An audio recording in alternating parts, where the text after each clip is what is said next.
Back in the days, you were not considered a true SF guy if you didn't have at least 2 or 3 divorces. It is what it is, guys. That's the era that I came in, but I just want to share this particular knowledge with you so you and your spouse know exactly what you guys are getting into.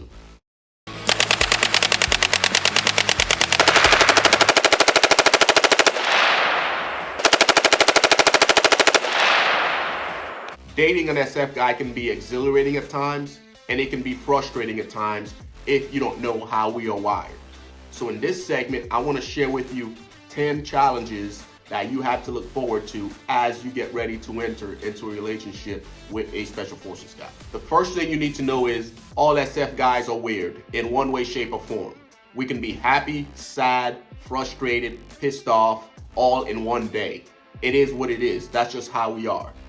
We have a small circle of friends that we keep, that understands us, that knows exactly who we are and what we're going through and how we think. Anything outside of that circle, for example, if we go to work functions or family gatherings and those guys are civilians and they don't understand us, then we tend to look weird to them because the stuff that we want to talk about, they can't really relate to. So if your significant other is normal now, just know that when he goes through the process of selection in the Q course and being on a team, he's going to be different. He's going to change. The second thing you need to know before dating an SF guy is that when it comes to relationship, you're either all in or you're all out. There's no in between. Mainly because as he starts his journey, the selection process, that's going to take his time training up for it and actually attending. Then the Q course itself, that's going to take all his time between going out to the field, being back home, studying, getting tested. He's going to be stressed out. And then once he gets to the regiment, he's got deployments, he's got train up, he's got a lot of things that's going to be going on. And if you're not sure that it's something that you want to be part of, then it needs to be identified and handled, because all that's going to do is just add additional stress to that guy. The number 3 thing you need to know, guys, is as an SF guy, we need solitude. Let me explain. There's times when I come home and all I want to do is just find a dark room and just sit and then relax and just decompress. I have those moments often, whether it's me coming back from the field, me coming back from a deployment, me coming back from a hard days of work. That's all I want to do. It doesn't mean that I don't want to be with my family, I don't want to be with my kids, or I got somebody on the side. It doesn't mean any of that. It just means that I need a couple hours to reboot before I get back into things. The number 4 thing that you need to be made aware is, hey, sometimes we just don't know how to speak. We don't have a filter that most folks have. We say what we're thinking, when we're thinking it, how we're thinking it. It is what it is. We grew up around a bunch of blunt dudes in that team room. And sometimes a lot of guys just don't know how to, pull it back and filter and speak in a proper manner that's required for that particular situation. The 5th thing that you need to be made aware of as you get ready to venture into a relationship with an SF guy is that we don't have a 9-to-5 schedule. One, we're in the military, so that 9 to 5 is automatically out of the window.